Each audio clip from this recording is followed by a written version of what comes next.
It's 100.3 Phillies R&B, Mina Saywhat in your midday. So I've been talking about how I hosted the screening of the George Foreman movie. It was so amazing. The lead actor, Khris Davis, who stars as George Foreman, is here today. He's from Jersey. Thank you, Khris, for coming. Yeah, thanks for having me. So we talked about this already, but I just want to reiterate to all the people listening right now how incredible you were in this role. Thank you. Playing George Foreman. And the movie's interesting because it covers so much of his life. How many decades? I think like 3 or 4 decades, yeah. So it literally goes from him being a teenager to him being like a 40-year-old adult. Yeah.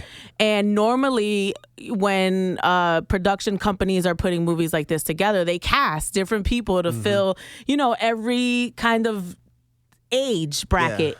You actually did the whole thing, which is incredible. You were explaining to us that you ate 7,000 calories a day to go from 215 pounds to 315. That's almost like putting on 100 pounds. No, that was Mr. Foreman.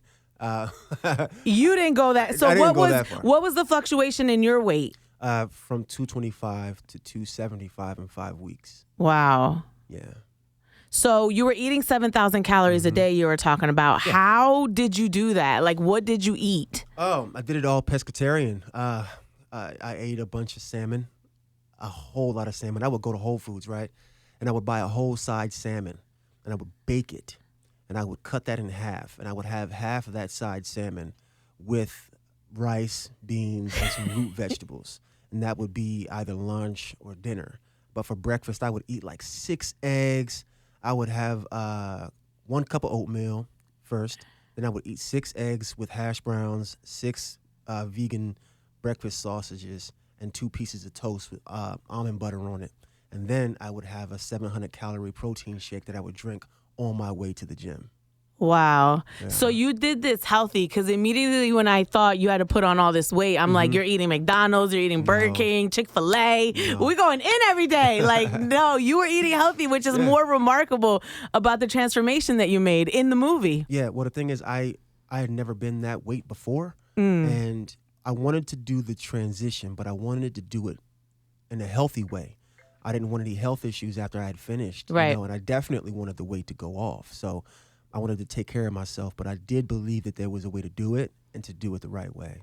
It's funny you mentioned that, because I definitely thought about that. Like, were there any residual in terms of your health or maybe even your mental things that you dealt with after filming this intensive movie where you had to put your body through so much of a big transformation? No, I was always kind of shifting weight anyway, but I think that for me, I was exhausted. My body was very tired of going through the punishment. So it was exhausting trying to lose the weight after gaining the weight. After doing so much boxing training, I was very tired physically. And thankfully, I was able to jump right into another project where I did Death of a Salesman on Broadway. And being on stage 8 shows a week kind of helped, because it was a 3-hour show. So it was like working out lots of times. Yeah. So we're going to get back to the movie, but Khris Davis, your resume is starting to really stack up here. You have Judas and the Black Messiah. You have Space Jam. You're in Atlanta, and now the George Foreman movie. How do you feel about your career right now? Now, this movie isn't out yet. It comes out April 28th. Right. But how do you feel about your career after going through all of that and finally stepping into this amazing role, which you absolutely killed? Oh, man, it's hard to describe. I think I'm taking it day by day and trying to remember that the most important thing for me is the story. And I'm really enjoying the ride. I'm enjoying, having the interviews, and I'm enjoying meeting important people like Mr. Foreman. And the most important thing for me is always the story anyway. So what comes with that, it's cool and all of that. But I think that for me, to have a long legacy and a long career of telling stories that change the scope of the way we see the world and the way that we see ourselves, whether it's on stage or in TV or on film, is the most important aspect of my career for me. And if I could reach more people by doing it on a larger scale, then that's a huge blessing. Yeah. The movie's so incredible. It's 2 hours, and that's kind of typical, right? But it felt so long because it covered so much of his life. How much did you guys actually film? Like, how long was the filming? It wasn't long at all. I mean, we were filming at an incredible pace. I mean, there were some scenes where I only had 15 minutes to do a scene. There were some scenes where I only had the opportunity to do one take. Wow. Of a moment, there were some days where we would film like 9 scenes in one day. That's unheard of for film, so. Damn, they had you on the fast forward. No, we were blazing. We were blazing through scenes. Yeah. Do you feel like you were prepared for that? I was. Because I think I told you yesterday that, I got on in 2020. So we kept getting pushed back because of the pandemic. So I had plenty of time to read my script. Okay. And it was a living document. So as the document changed, I was able to unpack more and more about the story that we were telling and to create a full arc from being young into the later years. And that's a full scope arc to play. And it gave me time to do my boxing training. So by the time we started filming, there's no more prepared that I could have been than I was at that time. And I tried to figure out what else to do. But I had turned over every stone, and it was just about me showing up. Yeah. I love movies like this because I learned so much. Like, me being a little bit younger, there's certain things I didn't live, right? I heard about, but I didn't live them. So, like, I love watching these sports movies like Malice at the Palace to, figure out exactly what happened. I think with this movie, though, I not only learned a lot about George's, like, boxing career and how he was bullied, which is why, he dealt with it with, like, fighting, but the religion part of it, the fact that he became a pastor, the fact that he left boxing to become a pastor because he had a moment where he almost died and he said Jesus brought him back. Can you talk about acting that part out? Because that was really surprising to me, and I felt really like connected to George in that way because of this movie highlighted how spiritual he was. Yeah. You mean when he died? No, like just talk about even acting in a movie that isn't the typical sports movie, but highlights the religion part of the main character. Well, I think you have some sports movies that are predominantly religious based, and then you have some sports movies that are not, like Any Given Sunday. Yeah. Right. And what we wanted to do with this film was to kind of hold the authenticity of a sports movie. Right? That's not completely religious based, but also what is important to Mr. Foreman's story and his legacy is that part. So rather than making it a religious film, just telling the truth about his life experience, right? Made it such. So you can't have the story of Mr. Foreman without having his faith and belief in God, without having that transformative experience that he had in the locker room after fighting Jimmy Young in Puerto Rico and dying in the locker room and hearing God's voice and then him turning his life over. You can't tell his story without having that. So it is a sports story, but really it's a story about a man who found God and who found a second chance by way of that.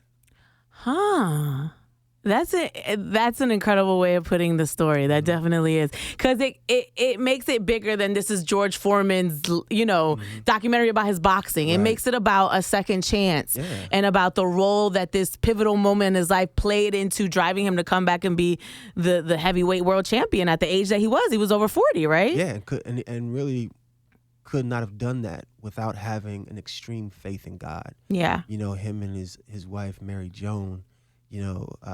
Had that faith together, and they took that ride together without her support, without her dreams and her visions that she was getting from God. I don't know if Mr. Foreman would have ever made the decision to fully go back, and he needed that from her, and he needed to hear that from God by way of her, and they did it together.